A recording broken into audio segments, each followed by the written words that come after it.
Africa, কবি রবীন্দ্রনাথ ঠাকুর।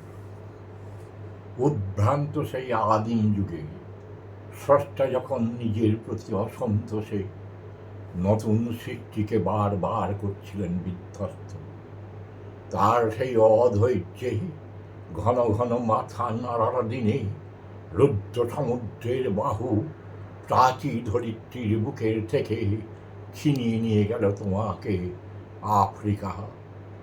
বাঁধলে তোমাকে বনস্পতির নিবিড় পাহারায় কৃপণ আলোর অন্তঃপুরে।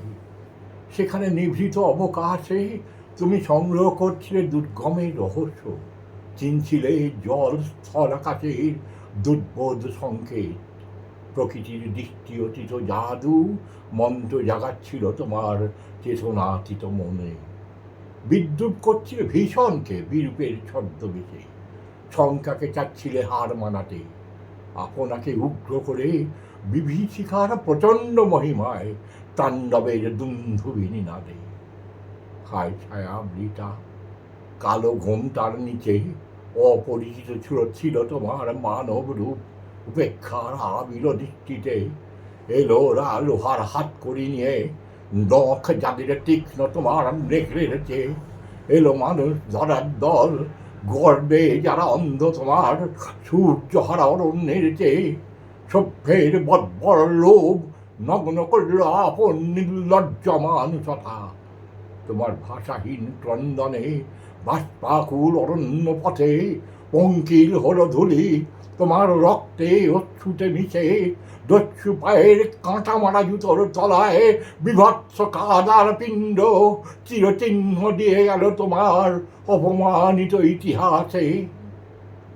সমুদ্র পাড়ে সেই মুহূর্তে তাদের পাড়ায় পাড়ায় মন্দিরে বাজছিল পূজার ঘণ্টা।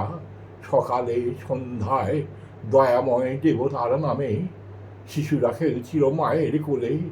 কবির সঙ্গীতে বেজে উঠছিল সুন্দরের আরাধনা।